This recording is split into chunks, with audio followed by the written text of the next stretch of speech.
Outlaw Gunslinger rode into town, only to find his bride auctioned by his best friend. He rode home after 3 years, carrying his grandmother's engagement ring and dreams of forever, but found his best friend auctioning off his bride-to-be like cattle on the church steps. What happened next would leave one man dead, another in chains, and a woman choosing between the ghost she'd loved and the stranger he'd become. The dust of Salvation Ridge clung to everything like guilt. Cole Brennan felt it settle on his shoulders as he guided his black gelding down the main street, each hoofbeat echoing against weathered storefronts that seemed to lean away from him. 3 years. 3 long years of running, hiding, sleeping with one eye open and his Cole close enough to touch. But he was home now, and Mary Elizabeth was waiting. The town looked smaller than he remembered. Meaner, too.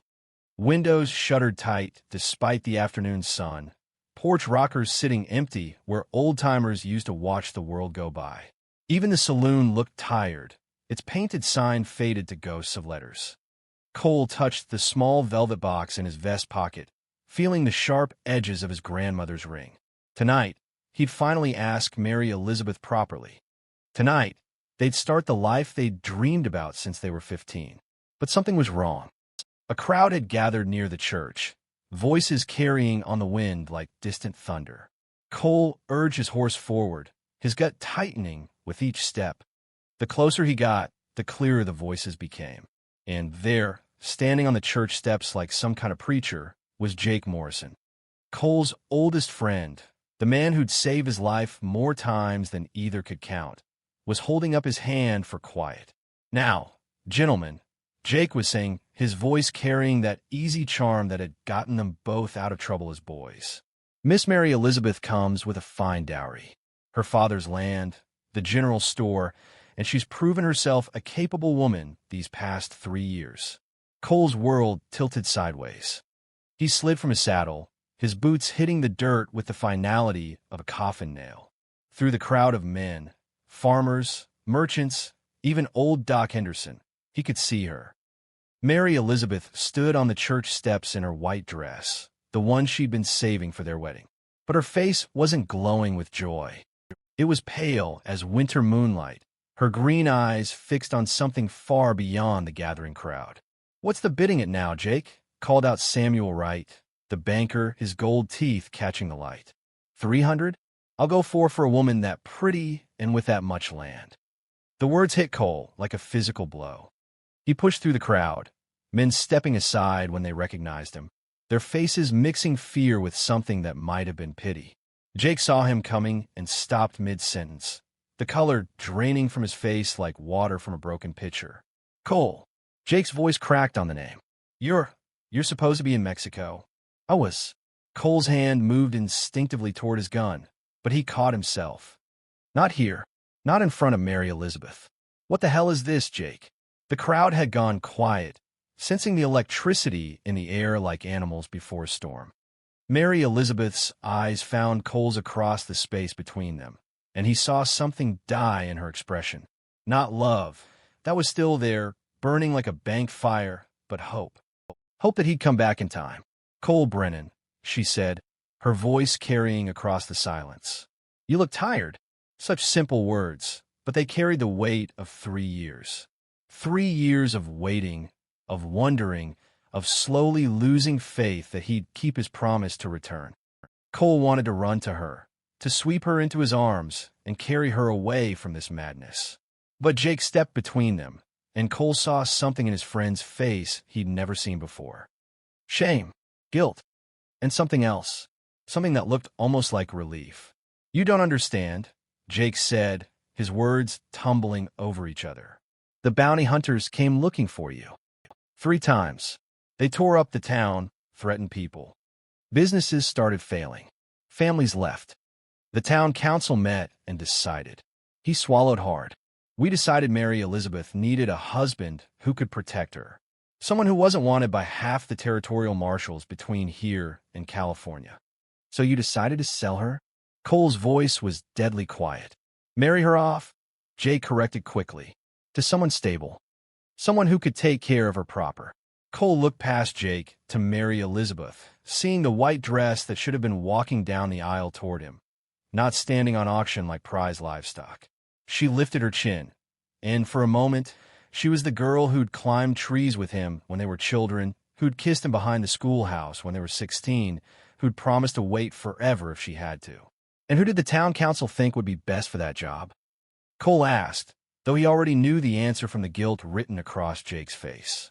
Someone she already trusts, Jake said. Someone who's been looking after her while you've been. He gestured vaguely at Cole's travel-worn clothes, the gun on his hip, the hard lines that 3 years of outlaw life had carved around his eyes. The velvet box in Cole's pocket felt heavy as a stone. He pulled it out slowly, watching Mary Elizabeth's eyes widen as she recognized what it was. The crowd murmured, sensing drama better than any theater show. I came back to marry her, Cole said, his voice carrying to every corner of the gathered crowd. Came back to give her this ring and start the life we planned. Jake's hand moved toward his own gun, a nervous gesture that Cole caught immediately. His oldest friend, his brother in all but blood, was ready to draw on him. Over a woman. Over Mary Elizabeth. She deserves better than a man who brings death to her doorstep, Jake said. Don't I get a say in what I deserve? Mary Elizabeth's voice cut through the tension like a blade through silk. She stepped forward, her white dress rustling in the afternoon breeze, and Cole felt his heart break and soar at the same time. After 3 years, she was still the most beautiful thing he'd ever seen. But as she looked between the two men who had shaped her world, Cole saw something else in her eyes. Something that made his blood run cold and his hand drift toward the Colt at his hip. She was looking at them both like strangers. The two men who'd sworn to die for each other were about to kill each other instead. All while the woman they both loved watched her world crumble like dust in the desert wind. The saloon doors swung shut behind Cole and Jake with the finality of a judge's gavel. The Golden Horse had seen its share of blood over the years, but never between brothers. Never over something this sacred, this broken. Mary Elizabeth had walked away. Just turned her back on both of them and disappeared into the preacher's house, her white dress trailing in the dirt like a ghost. The crowd had scattered after that, sensing violence in the air the way animals smell rain. Now, it was just the two of them, facing each other across scratched wooden tables and the weight of 20 years of friendship. You want to talk, or you want to bleed? Cole asked, settling into a chair that gave him a clear view of both the front door and Jake's gun hand. Jake poured whiskey into 2 glasses, his movements careful and measured. He'd always been the steady one, the planner.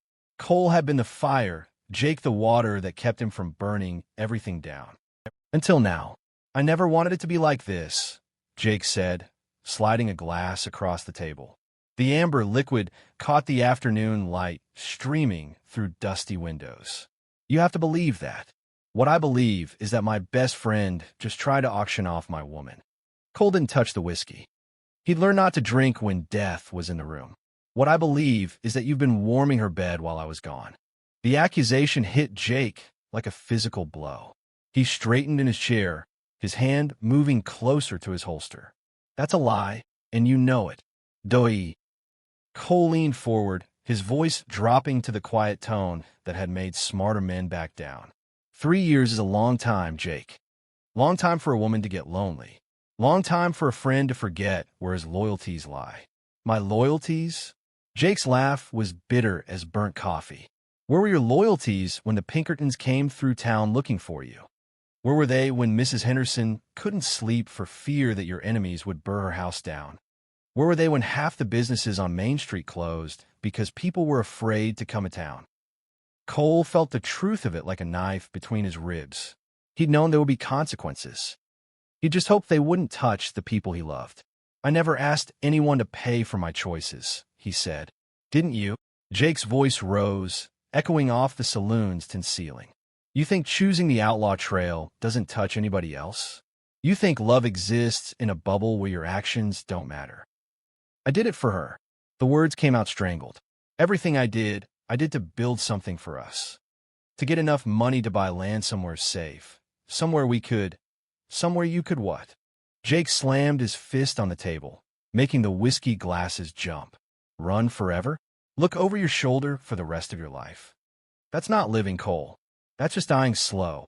The truth hung between them like smoke. Cole had told himself the same lies for 3 years, but hearing them from Jake's mouth made them sound hollow as church bells in an empty town. So you decided to take her for yourself, Cole said. Convenient. Jake's face went red, then white. I decided to save her from a life of running and hiding. I decided to give her what she deserves, a home, safety, children who won't have to lie about their father's name. And it had nothing to do with the fact that you've been in love with her since we were kids. The words hit their mark. Jake's hand dropped to his gun, and Cole saw the boy he'd grown up with disappear behind the mask of a man who'd made too many hard choices. Maybe it did, Jake said quietly. Maybe I've loved her. Maybe I always wondered what would have happened if you hadn't seen her first at the church social when we were 15. But I never acted on it, Cole. Not once. Not even when you left her standing at the altar of her own heart for 3 years. Cole's chair scraped back as he stood, his own hand finding the familiar weight of his Colt. I came back. 3 years too late. They faced each other across the saloon like they'd faced down countless enemies together. But this time, there was no shared cause, no common enemy. Just two men who'd loved the same woman and let that love destroy everything good between them. She's not yours to give away, Cole said, and she's not yours to claim after abandoning her. The saloon doors burst open, letting in a shaft of golden light that made both men squint. But it wasn't Mary Elizabeth who entered. It was Doc Henderson, his face grave as a funeral director's. You boys need to see this, he said, holding up a folded piece of paper. Telegram came in 20 minutes ago, from the territorial marshal in Santa Fe. Cole felt his stomach drop. Jake's face went pale. What's it say, Doc? Jake asked. Bounty on Cole Brennan just went up to $2,000. Doc's voice was steady, but his eyes were sad. And there's a posse heading this way. Should be here by nightfall. The silence that followed was thick as molasses. Cole looked at Jake and saw something shift in his friend's expression. The anger was still there, but it was being pushed aside by something stronger. Fear, not for himself, but for the town. For Mary Elizabeth. 2,000. Cole said, more to himself than anyone else. That's enough to buy a man's soul. Or enough to get a lot of good people killed if they try to collect it here, Jake said quietly. Through the saloon window, Cole could see the preacher's house where Mary Elizabeth waited. She'd changed out of the white dress and into her blue calico, the one she'd been wearing the day he left. The sight of it nearly broke his resolve. I should go, he said. Leave tonight. Draw them away from here. Should have thought of that 3 years ago, Jake said, but the venom had gone out of his voice. Before you came back and stirred everything up again. Cole nodded toward the house where Mary Elizabeth waited. Take care of her. But, Jake, he met his friend's eyes. If you hurt her, if you make her unhappy for even one day, I'll come back. And next time, I won't be so understanding about you, trying to steal what's mine. Jake stood slowly, his hand still resting on his gun. She was never yours to steal, Cole. And maybe that's something you should have figured out before you came riding back into town like some kind of hero. The words hung in the air between them, heavy with years of friendship and the fresh weight of betrayal. Outside, the sun was beginning to set, painting the sky the color of blood and gold. And somewhere in the growing shadows, a woman sat in her calico dress, wondering if either of the men she'd loved had ever really known her at all. She walked into the desert wearing her wedding dress, carrying 3 years of broken promises and a heart that had learned the difference between loving a man and loving a ghost. Dawn came to the desert like a whispered prayer, painting the sky in shades of forgiveness and regret. Cole found Mary Elizabeth by the old creek bed, 5 miles east of town, sitting on a fallen cottonwood that time, and weather had bleached white as bone. Her blue calico dress was dusty from the walk, her dark hair loose around her shoulders instead of pinned up proper like a lady should wear it. She looked like the girl he'd fallen in love with. She looked like a stranger. Figured you'd come out here, he said, dismounting from his gelding and letting the reins trail in the sand. You always did like this spot when you needed to think. She didn't look at him right away. just kept staring at the empty creek bed where water used to run clear and cold, where they caught minnows with their bare hands when they were children, where he'd kissed her for the first time when they were 16 and thought they knew everything about forever. "I used to come here and pretend you were coming back," she said finally, her voice quiet as wine through dry grass. "First year, I'd pack a lunch and sit here every Sunday after church. Thought maybe if I waited in the right place, you'd know where to find me." Cole felt something break inside his chest. He'd imagined her waiting, but he'd pictured her safe in town, maybe sad but not. Not this hollow-eyed woman who spoke of love in the past tense. "I was coming back, Mary Elizabeth. Every day I was gone, I was working my way back to you. Were you?" She turned to face him then, and he saw that 3 years had changed more than just her face. There was steel in her now, forged in the fire of abandonment and disappointment. Or were you running towards something that only existed in your memory? The question hit him like a physical blow. Cole sat down on the log beside her, careful to keep space between them. Close enough to smell the lavender soap she still used, far enough away to see the woman she'd become. "Tell me about the waiting," he said. Mary Elizabeth laughed, but there was no joy in it. "The first year was hope. I kept your letters, read them until the paper fell apart. You were going to come back with enough money to buy the Morrison Ranch. We were going to have 6 children and grow old watching sunsets from our front porch." Cole remembered writing those letters, believed every word. The Morrison Ranch had been for sale then, 800 acres of good grassland with a spring that never ran dry. Paradise if a man could raise the money. "The second year was fear," she continued. "Jake started bringing news. You've been seen in Colorado, running with the Dalton gang. Then Arizona, robbing trains. The coal in your letters was building a future. The coal in the newspapers was becoming something else entirely. I never killed anyone who didn't deserve it," Cole said, knowing how hollow it sounded. "I never robbed from poor folks, only banks and railroad companies that what? That deserved it." Mary Elizabeth's voice was sharp enough to cut glass. "You think there's a good way to steal, Cole? A righteous way to live outside the law?" He wanted to argue, to explain about the mortgage payments on his family's old farm, about the debt collectors who'd driven his mother into an early grave, about all the reasons that had seemed so clear when he was living them. But sitting here in the desert with the woman he'd loved since childhood, those reasons felt small and selfish. "The third year was grief," Mary Elizabeth said. "I mourned you like you were dead, because the man I loved wouldn't have stayed away this long. Wouldn't have let his woman wonder if he was alive or dead for months at a time. The man I loved would have found a way home. I'm home now. Are you?" She stood up, brushing dust from her dress. "Because the man I loved wouldn't have drawn on his best friend yesterday. Wouldn't have looked at me like I was property to be claimed instead of a person who's been making her own choices for 3 years. Cole felt the truth of it settle in his bones like winter cold. He'd been thinking of coming home, like stepping back into a life he'd paused, not realizing that life had kept moving without him. "Jake told me what happened," he said, "about the bounty hunters, the town's suffering. I never meant for any of that. Intentions don't stop bullets, Cole. They don't put food on tables or keep children from having nightmares." She turned to face him fully, and he saw tears on her cheeks. "Jake proposed to me 6 months ago.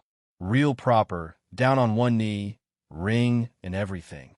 The words hit him like a kick to the stomach. And I said no, because I was still waiting for a ghost." She wiped her eyes with the back of her hand. "But yesterday when I saw you standing there looking at me like I was supposed to fall into your arms and pretend the last 3 years never happened, I realized I'd been mourning the right man after all." Cole stood up, reaching for her, but she stepped back.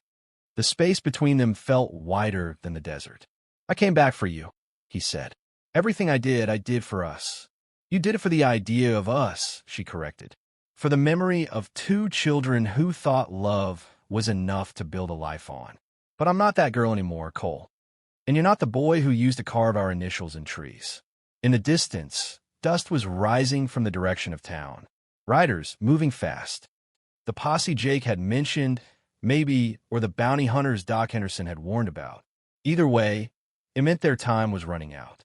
"What do you want me to do?" Cole asked, And for the first time in 3 years, he wasn't planning his next move. He was just a man asking a woman he loved to help him understand how badly he'd broken everything. Mary Elizabeth looked at the approaching dust, then back at him. When she spoke, her voice was steady as stone. "I want you to choose," she said. "Right here, right now. Choose between the man you've become and the man you used to be. Between running and standing still. Between loving me and loving the idea of me." The riders were getting closer. Cole could make out individual horses now, count the men in their saddles. 6 of them, riding hard and determined. Behind them, another group was following at a distance. Jake, probably, with whatever men from town were brave enough or foolish enough to get involved. Cole looked at Mary Elizabeth, seeing her clearly for the first time since he'd come home. Not the girl he'd left behind, but the woman she'd become. Strong enough to survive his absence, brave enough to tell him truths he didn't want to hear, beautiful in ways he was only beginning to understand. "I choose you," he said. "Not the memory. Not the dream. You." She nodded, and for a moment, he saw something soften in her expression. Hope, maybe, or just the recognition that they were finally having an honest conversation. "Then prove it," she said, as the thunder of approaching horses filled the desert air. When the shooting stopped and the dust settled, 3 lives had been forever changed by one man's choice to stop running, and the ultimate price his best friend paid for forgiveness. The 6 riders came hard across the desert floor, their horses kicking up plumes of dust that painted the morning sky brown as dried blood.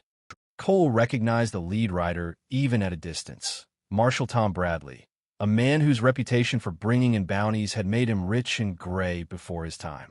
$2,000 was too much money for even an honest lawman to ignore. "Get behind the rocks," Cole told Mary Elizabeth, drawing his Colt and checking the cylinder. 6 bullets. 6 riders. The arithmetic was simple, but arithmetic didn't account for luck or skill or the fact that his hands were steadier than they'd been in months. "No." Mary Elizabeth stood her ground, her blue dress stark against the pale desert stone. "You said you'd choose. Prove it. This isn't the time for, this is exactly the time." Her voice cut through the thunder of approaching hooves. "You can run again, Cole Brennan. Climb on that horse and disappear for another 3 years.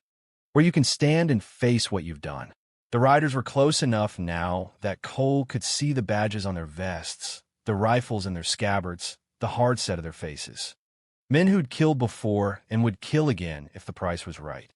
Behind them, perhaps a mile back, Jake and 3 townsmen were riding hard to catch up. Cole holstered his gun. The gesture was so unexpected that Marshal Bradley held up his hand, slowing his men as they surrounded the fallen cottonwood. 6 rifles trained on Cole's chest, 6 fingers resting on triggers, but the marshal's eyes were curious rather than hostile. "Cole Brennan," Bradley said, his voice carrying the authority of federal law. "You're under arrest for robbery, theft of federal property, and assault with a deadly weapon." "I know what I've done," Cole said. He reached slowly into his vest pocket, ignoring the way the rifles followed his movement, and pulled out his grandmother's ring. The small diamond caught the morning light like a captured star. "But before you take me in, I need to ask this woman a question." Mary Elizabeth's eyes widened as Cole dropped to one knee in the desert sand, the same sand where they'd played as children, where she'd waited for him to come home, where she'd finally told him the truth about what his choices had cost. "Mary Elizabeth Morrison," he said, his voice carrying across the silence. "I can't promise you safety. I can't promise you a house with a white picket fence or children who'll never know hunger. But I can promise you this: I'll never run from you again. I'll never choose anything else over loving the woman you are, not the girl you were." The marshal shifted in his saddle, but something in Mary Elizabeth's expression made him wait. Even hard men recognized sacred moments when they saw them. "I'll serve whatever time they give me," Cole continued. "I'll pay for what I've done. And if you'll have me, I'll spend whatever years I have left earning the right to be the man you deserve." Mary Elizabeth looked down at him, this man who'd broken her heart and remade it, who'd left her and come back changed, who was finally offering her truth instead of dreams. "Yes," she said simply. The word hung in the desert air like a blessing. Cole slipped the ring onto her finger with hands that shook only slightly, and for a moment, the armed men around them might as well have been miles away. But reality has a way of breaking even the most sacred moments. The sound of approaching horses reminded everyone that justice still needed serving. Jake arrived with Doc Henderson and two other men from town, their faces grim with the knowledge that they were too late to stop whatever was about to happen. Marshal Bradley, Jake called out as he dismounted. This is between Cole and me. Town business. Town business doesn't carry federal warrants, Bradley replied, but his tone was respectful. Jake Morrison had a reputation as a fair man in a hard country. Cole stood, keeping his hands visible, and turned to Jake. The anger from yesterday was still there, but it was tempered now with something deeper. Understanding, maybe, or just the bone-deep weariness that came from loving the same woman and losing her to each other. Jake, Cole said. Cole. Jake's hand rested on his gun, but his eyes were on Mary Elizabeth. You sure about this? She nodded, holding up her hand so the diamond caught the light. I'm sure. What happened next would be debated in saloons and general stores for years afterward. Some said Jake drew first, angry at losing the woman he loved. Others claimed it was one of the bounty hunters, nervous and trigger-happy. But Mary Elizabeth, who saw it clearest because she was watching all of them, knew the truth. Jake saw the rifle barrel swinging toward Cole's back. Saw the young deputy, barely old enough to shave, getting nervous about the way Cole's hand had drifted toward his gun. Saw death coming for his oldest friend and reacted the way he'd been trained to react for 20 years of friendship. The gunshot echoed across the desert like thunder. But it was Jake who stumbled, Jake who pressed his hand to the spreading red stain on his shirt, Jake who looked surprised as he fell to his knees in the sand. No! Mary Elizabeth's scream cut through the silence as she ran to Jake's side. Cole was there a heartbeat later, catching his friend as he fell. Why? Cole asked, his voice breaking. Why'd you do it? Jake's smile was weak but genuine. Because brothers don't let brothers die alone. He coughed, flecking Cole's shirt with blood. Take care of her. Make her happy. You were going to make her happy, Cole said, tears cutting tracks through the dust on his face. No hake whisper. I was going to make her safe. Different thing entirely. His eyes found Mary Elizabeth's face. Sorry I tried to choose for you. Mary Elizabeth took Jake's hand, her own tears falling onto the desert sand. I forgive you. I forgive both of you. Jake nodded once, and then went still, his eyes fixed on the endless blue sky above them. The desert silence that followed was broken only by the sound of Mary Elizabeth weeping and the soft whisper of wind across stone. Marshal Bradley holstered his rifle and dismounted. I'm sorry for your loss, he said, and meant it. But I still have a job to do. Cole stood slowly, Jake's blood on his hands, and held out his wrist for the shackles. I know. Cole, Mary Elizabeth said, standing with dignity despite her tears. I'll be waiting. How long? He asked as Bradley locked the iron around his wrists. However long it takes, she said. But this time, I'll know you're coming back. 6 months later, the territorial prison in Santa Fe was a hard place, but Cole had lived through harder. The judge had given him 5 years, could have been 10 if not for Jake's sacrifice weighing on the jury's conscience. 5 years to think about choices and consequences, about the difference between loving someone and claiming them. Mary Elizabeth came every month, bringing books and news from Salvation Ridge. The town was healing, she told him. Families are moving back. The general store was doing well under her management. She never mentioned the men who'd started courting her, though Cole knew there had to be some. A woman like Mary Elizabeth wouldn't lack for suitors. But she wore his ring, and when she smiled at him through the prison bars, he saw something he'd never seen before.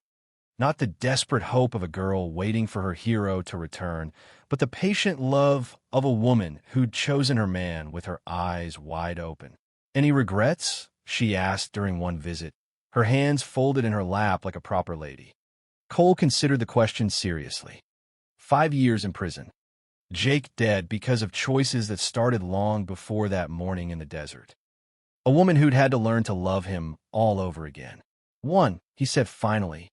"What's that?" "I regret it took me so long to realize that the best thing about coming home isn't getting back what you left behind. It's discovering what you never knew you had." Mary Elizabeth smiled, the kind of smile that made 5 years feel like 5 minutes. Outside the prison walls, the desert stretched endlessly toward home. But for the first time in his life, Cole Brennan wasn't running toward anything or away from it. He was exactly where he belonged.